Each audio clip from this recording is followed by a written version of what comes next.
Oke, assalamualaikum warahmatullahi wabarakatuh.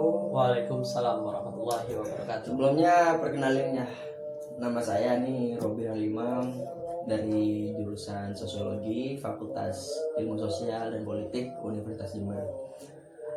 Jadi kali ini saya ingin membahas tentang bagaimana cara menanggulangi sampah.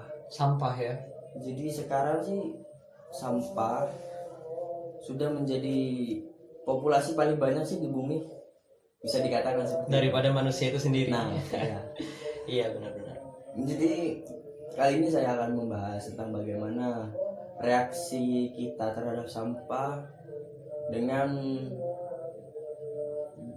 kreasi.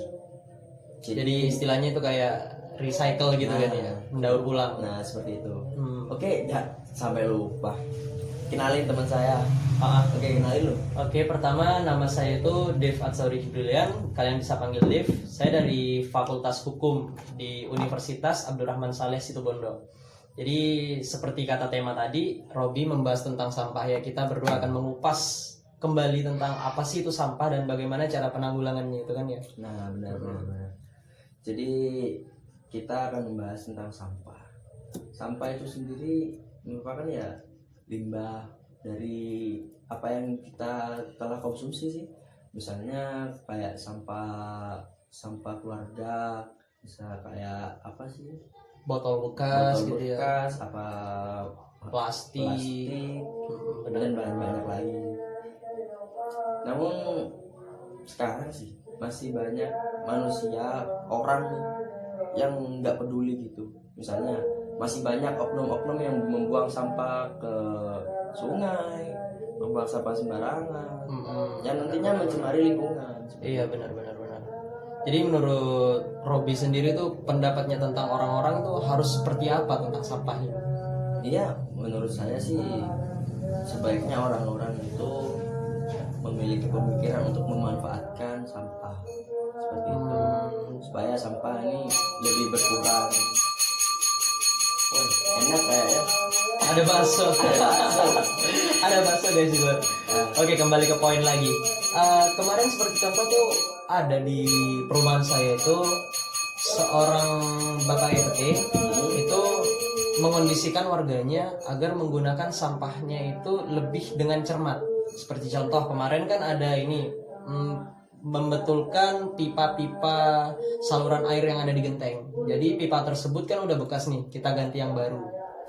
Setelah diganti yang baru, pipa yang bekas ini dimanfaatkan untuk membuat lampu gitu, lampu hiasan.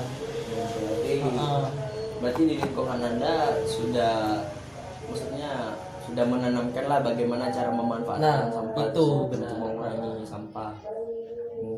Tapi untuk sementara ini kita masih menggunakan paralon aja sih, dan berharap untuk selanjutnya kita masih bisa menanggulangi sampah-sampah lainnya seperti botol, plastik. Itu yang paling penting sih, karena yang memang plastik dan botol itu konsumsi terbesar yang ada di dunia. Oh, bisa. Ya lagi pula di dunia sekarang sih sampah-sampah plastik ini memang sangat banyak sih. Iya emang benar. Ya lagi pula mohon maaf ya, saya rokok sedikit ya. Itu santai-santai aja dulu kan. Dia nggak tegang sih, cuma biar santuy. Tapi ada kalanya kalau memang kita menanggulangi sampah itu kita lihat terlebih dahulu kondisinya, jangan sampai sampah tersebut malah menimbulkan sampahnya lagi.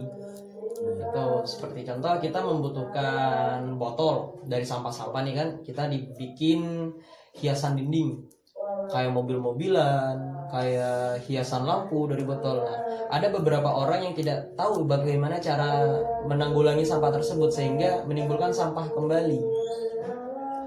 Yang dalam kurung mereka itu tidak terpakai. Tapi saya pernah ke suatu daerah. Daerah itu gimana ya? Terdapat bank sampah. Wah, itu keren.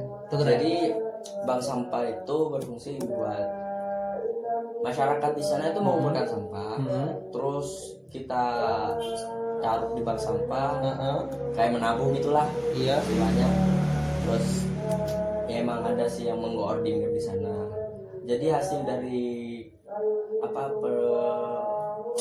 sih namanya, penggabungan sampah tuh, orang-orang yang banyak menabung itu ditampung, dibedakan mana yang sampah yang masih layak untuk didaur ulang, mana yang tidak.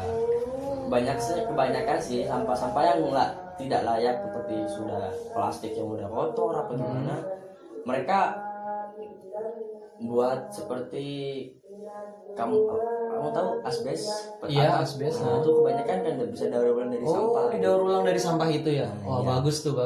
Misalnya kalau sampah-sampah rumah tangga kayak bungkus deterjen itu bisa dijadikan hiasan, gantungan kunci apa gimana, dibuat karpet. Jadi di daerahnya Anda itu sangat kreatif sekali ya menanggulangi sampah Bukan itu. di daerah saya sih.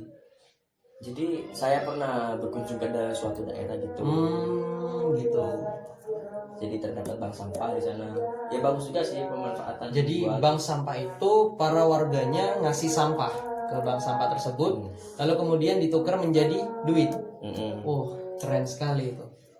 Karena misalnya di sana ada yang mengkoordinir seperti ya organisasi apa perkumpulan di sana, perkumpulan para warga di sana mulai paham lah, mulai tergerak lah hatinya buat mengurangi sampah.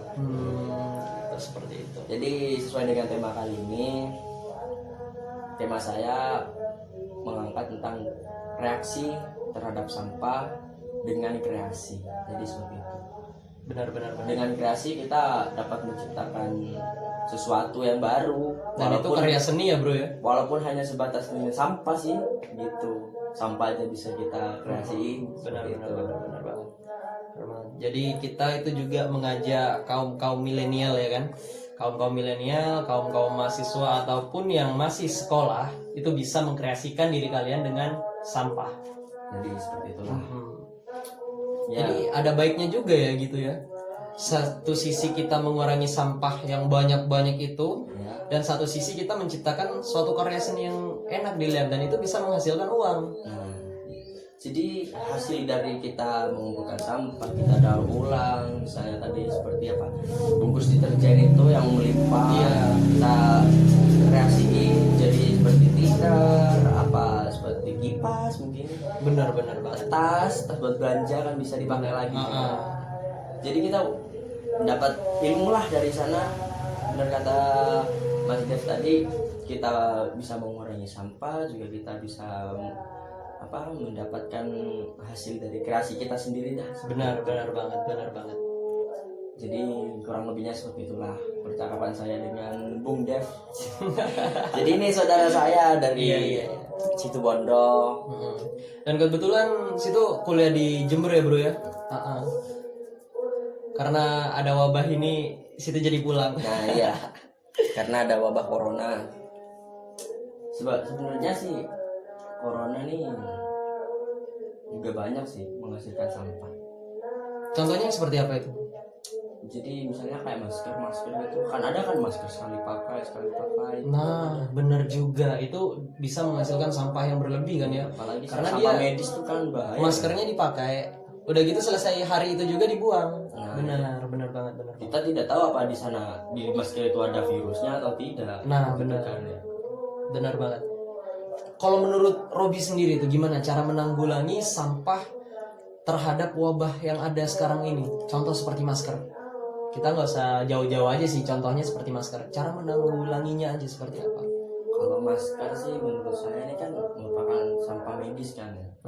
Jadi harus memang ditangani dengan secara betul lah, secara benar, seperti prosedur medis kan. Prosedur yang ada gitu ya. Jangan sampai masker tersebut atau sampahnya itu bisa menulari ke mungkin orang-orang lainnya gitu. Benar banget, setuju. Ya mungkin buang lah, tapi dikumpulin, kita taruh langsung ke pembuangan sampah gitu. Nah gitu banget teman-teman. Jadi ini ada sedikit masukan ya dari kita ya. Ada sedikit masukan dari kita. Siapa tahu yang melihat ini teman-teman kita dari bagian medis, kalian bisa mengumpulkan sisa sampah-sampah itu agar ditanggulangi lebih ulang dan tidak mencemari masyarakat yang katakanlah terhindar dari wabah tersebut. Itu yang jangan sampai masyarakat tersebut terkena imbasnya gitu ya, benar ya. Dan dari Masukan dari kita. bincang-bincang saya lah dengan teman saya si Dian ini, mungkin kurang lebihnya mohon maaf ada perbuatan atau kata-kata dari kita yang salah. Mohon maaf. Assalamualaikum warahmatullahi wabarakatuh. Waalaikumsalam warahmatullahi wabarakatuh.